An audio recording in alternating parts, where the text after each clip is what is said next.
Hello friend, welcome to my YouTube channel Udaan educational academy. मैं मोहम्मद फ़ारूक अंसारी आपका स्वागत करता हूं। आज का यह वीडियो क्लास 9th के साइंस से संबंधित वीडियो होगा। हम लोग इस वीडियो में गति से संबंधित कुछ महत्वपूर्ण प्रश्नों को देखेंगे। यह वीडियो उन सभी छात्रों के लिए काफ़ी लाभदायक होगा जो इस वर्ष 9th का बोर्ड परीक्षा में शामिल होंगे। चलिए इस वीडियो का सबसे पहला प्रश्न को देख लेते हैं। सबसे पहला प्रश्न है, प्रश्न नंबर 1 है, दूरी तथा विस्थापन के मध्य अनुपात होता है। तो इस प्रश्न का आंसर समझने से पहले हम लोग दूरी और विस्थापन के विषय में जान लेते हैं। दूरी क्या होता है? दूरी सबसे पहले हम देखते हैं, यदि कोई वस्तु किसी बिंदु ए से चलना प्रारंभ करती है और इस तरह से बी बिंदु पर आके रुकती है, तो इसका जो पहला पॉइंट है, ए से चलना प्रारंभ किया और बी में जाके रुकती है, तो ये जो पथ है, ये जो रास्ता जिस तरफ से गया है, ये पूरी रास्ते की लंबाई को हम दूरी कहते हैं। लेकिन विस्थापन जो होता है, ये जहाँ से चला और जहाँ जाके रुका, ये दोनों के बीच का दूरी ही विस्थापन कहलाता है। यानी हम दूरी का डिफिनेशंस कह सकते हैं कि यदि कोई किसी वस्तु द्वारा तय की गई पथ की लंबाई को दूरी कहते हैं। लेकिन यानी कि कोई वस्तु जहाँ से चलना प्रारंभ करती है और जहाँ पर रुकती है, ये दोनों के बीच का लंबिक दूरी को विस्थापन कहेंगे। तो यह हमारा विस्थापन हो जाएगा और यह हमारा दूरी हो जाएगा, डिस्टेंस हो जाएगा। तो ये डिस्टेंस है और ये डिस्प्लेसमेंट है, ये डिस्टेंस है। तो ये दोनों का रेशियो हमको देखना है। तो सपोज दैट हम मानते हैं ये 10 किलोमीटर्स है और यह हमारा 5 किलोमीटर्स है, यह हमारा 5 किलोमीटर्स है। तो ये दोनों का जब रेशियो हम निकालेंगे, तो रेशियो जो हम निकालते हैं तो 10/5 होता है। तो ये हम अगर निकालते हैं तो 2 किलोमीटर्स होता है। फिर हम अगर 30 लेते हैं और यहाँ 15 लेते हैं तो फिर भी हमारा 2 से ज़्यादा, 1 से ज़्यादा जाएगा। और अगर हम दोनों इक्वल ले लेते हैं, यानी डिस्टेंस भी हमारा यही है, डिस्प्लेसमेंट भी हमारा यही है, तो उस कंडीशंस में 5/5 लेते हैं तो ये कट के हमारा 1 आता है। तो इस प्रकार अगर देखा जाए, डिस्टेंस और डिस्प्लेसमेंट के बीच ये जो होता है, ये हमेशा 1 के बराबर या उससे बड़ा होता है। तो इस कंडीशंस में हम अब ऑप्शंस को देख लेते हैं। पहला ऑप्शन हमारा है 1 से 1 के बराबर, तो ये तो होगा नहीं। 1 से अधिक, तो ये तो होगा, लेकिन 1 के बराबर तथा उससे अधिक, तो ये हमारा जो राइट आंसर हो जाएगा। और ये ऑप्शन डी भी दिया हुआ है 1 से कम, तो हमारा जो राइट आंसर हो जाएगा ये ऑप्शन हमारा सी हो जाएगा। तो इस प्रकार जो इस प्रश्न का राइट आंसर होगा ये ऑप्शन सी होगा। चलिए अगला प्रश्न को देख लेते हैं। अगला प्रश्न है, निम्न में से कौन शून्य हो सकता है? इसमें शून्य कौन हो सकता है? तो पहला ऑप्शन हमारा है, ऑप्शंस को देख लेते हैं। पहला ऑप्शन है दूरी, दूसरा ऑप्शन है विस्थापन, तीसरा ऑप्शन है वेग, चौथा ऑप्शन है बी व सी दोनों। तो हम लोग देखते हैं, एक एक करके समझते हैं। दूरी कभी भी शून्य नहीं हो सकती है, यानी विस्थापन शून्य हो सकता है लेकिन दूरी शून्य कभी भी नहीं हो सकता है। जैसे एक बिंदु है, यहाँ से चलना प्रारंभ करता है और पुनः ए पर आ जाता है, तो ये जो पूरे पथ की लंबाई है ये हमारा दूरी कहलाता है। तो दूरी तो शून्य हो नहीं सकता है, तो ऑप्शन ए हमारा गलत हो गया। अब देखिए, क्योंकि चलना प्रारंभ करता है ए से और रुक भी जाता है आके ए पर ही, यानी जहाँ से चलना प्रारंभ करता है वहीं पे रुकता है, तो वहीं पे रुकता है, तो इसका डिस्प्लेसमेंट जो होगा वो तो आपका शून्य होगा। तो ये राइट हो जाएगा, ऑप्शन बी राइट होगा। अगला देखते हैं, विस्थापन, ये वेग बराबर जो होता है विस्थापन बटा समय। तो विस्थापन ही जीरो हो जाएगा, तो अदरवाइज सारा जीरो हो जाएगा, तो विस्थापन भी जीरो हो जाएगा। तो इस प्रकार जो इस प्रश्न का राइट आंसर होगा ये ऑप्शन डी हो जाएगा, बी और सी दोनों। चलिए अगला प्रश्न को देख लेते हैं।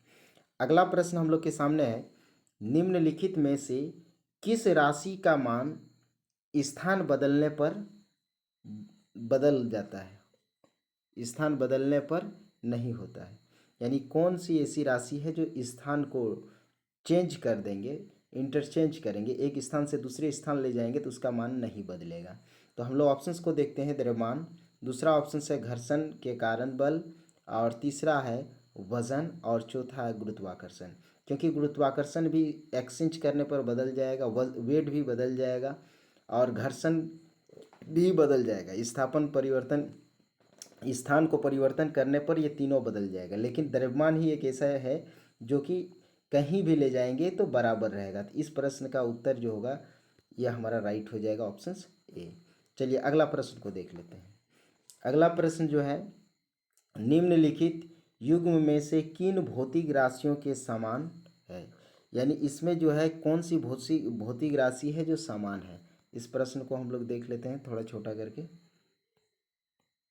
देखते हैं, इसको मिनिमाइज करके, ज़्यादा लंबा हो गया। चलिए देखते हैं क्या है कि निम्नलिखित युग्म में किन भौतिक राशियों के समान विमीय सूत्र नहीं है। यानी डायमेंशंस फार्मूला जो है किन दो राशियों का इक्वल नहीं है।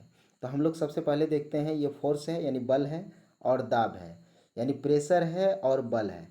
तो प्रेशर और बल का जो है दोनों का फार्मूला सेम होता नहीं है, इसलिए इसका जो है डायमेंशंस फार्मूला डिफरेंस हो जाएगा। बाकी कार्य और ऊर्जा का सेम हो जाएगा, आपका आवेग और वेग का भी सेम हो जाएगा, भार और बल का भी सेम हो जाएगा। तो इस प्रकार इस प्रश्न का उत्तर अगर देखा जाए तो राइट जो हमारा आंसर होगा ऑप्शन ए हो जाएगा। चलिए अगला प्रश्न को देखते हैं। अगला प्रश्न हम लोग के सामने है, निम्नलिखित में से कौन से एक राशि नहीं है, सदिश राशि नहीं है। यहाँ पे देखना है सदिश और नहीं देखना है, सदिश और नहीं है, यानी कौन सी राशि है जो सदिश राशि नहीं है।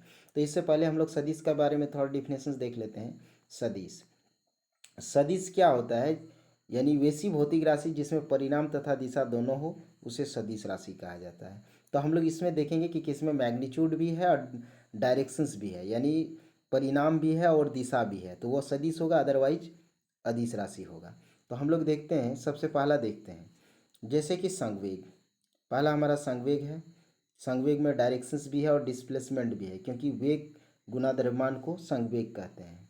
अगला देख लेते हैं, यानी ये हमारा संवेग है, इसमें डायरेक्शंस और ये सदिश राशि है। दूसरा हम लोग देखते हैं कि वेग, यानी पहला जो है संवेग सदिश हो गया, दूसरा हमारा देख रहे हैं वेग भी सदिश है, क्योंकि किसी निश्चित दिशा में प्रत्येकांक समय में किसी निश्चित दिशा में तय की गई दूरी विस्थापन कहलाता है। इस प्रकार हमारा ऑप्शन बी भी सदिश राशि होगा। और ऑप्शन सी कोणीय वेग, कोणीय वेग भी हमारा सदिश राशि है। लेकिन ये ऑप्शन, ये जो द्रव्यमान दिया हुआ एक सदिश राशि नहीं है, क्योंकि इसमें केवल परिणाम होते हैं, दिशा नहीं होती है। तो इस प्रकार जो इस प्रश्न का राइट आंसर होगा ये ऑप्शन डी हो जाएगा। चलिए अगला प्रश्न को देख लेते हैं। अगला प्रश्न हम लोग के सामने है, निम्नलिखित में से कौन सी एक राशि सदिश राशि है। निम्नलिखित में कौन सी एक सदिश राशि है। तो इसमें इस बार हमको देखना है सदिश राशि कौन है। तो संवेग, दूसरा है हमारा दाब, तीसरा है ऊर्जा, चौथा है कार्य।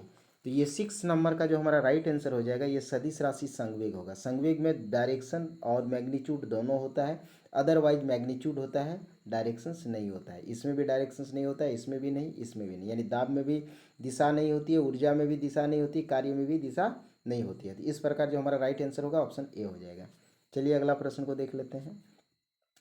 अगला प्रश्न है, निम्न में से सदिश राशि है। फिर वही क्वेश्चन कि निम्न में से कौन सदिश है, यानी सदिश वैसी राशि कहलाती है जिसमें दिशा और परिणाम दोनों होती है। तो हमारा वेग ही इसका सदिश राशि होगा, क्योंकि इसमें मैग्नीट्यूड भी है, डायरेक्शंस भी है। तो इस प्रकार इसका जो हमारा राइट आंसर होगा ऑप्शन ए होगा। अदरवाइज इसमें सिर्फ परिणाम है, दिशा नहीं। द्रव्यमान में सिर्फ परिणाम होता है, समय में सिर्फ परिणाम होता है, लंबाई में सिर्फ परिणाम होता है। चलिए अगला प्रश्न को देखते हैं। अगला प्रश्न है, विस्थापन की परिवर्तन की दर को क्या कहते हैं। विस्थापन की परिवर्तन की दर को क्या कहते हैं। तो वेग में परिवर्तन की दर को त्वरण कहते हैं, और विस्थापन में परिवर्तन की दर को हम वेग कहते हैं, क्योंकि वेग बराबर जो होता है विस्थापन बटा समय होता है। विस्थापन बटा समय, तो यह जो होता है, यानी वेग बराबर जो हम लिखेंगे विस्थापन बटा समय। तो इस प्रकार जो हमारा राइट आंसर होगा ये ऑप्शन डी हो जाएगा।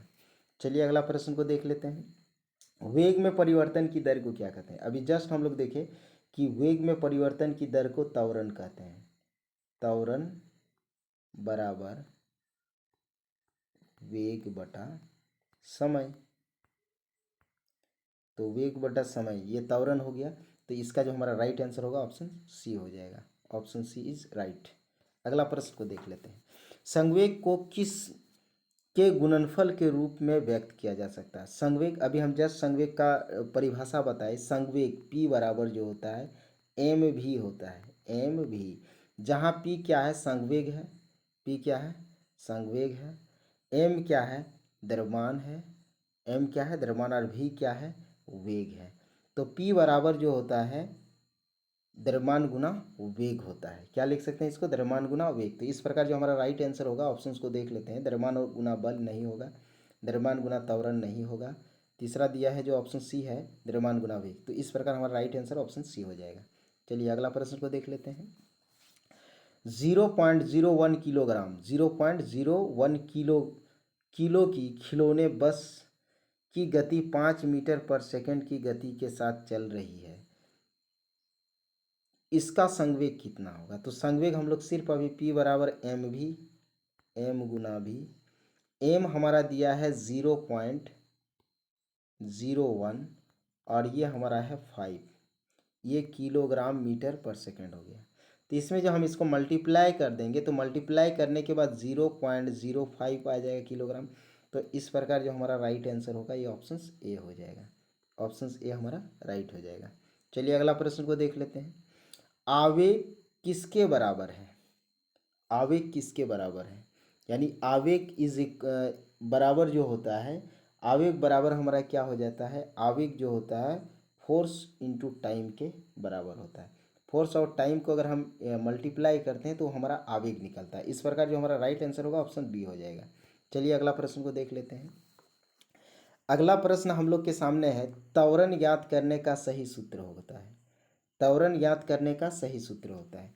तो त्वरण जो हम लोग निकालते हैं, जैसे ही त्वरण निकालेंगे तो त्वरण का फार्मूला होता है v बराबर u प्लस ए टी।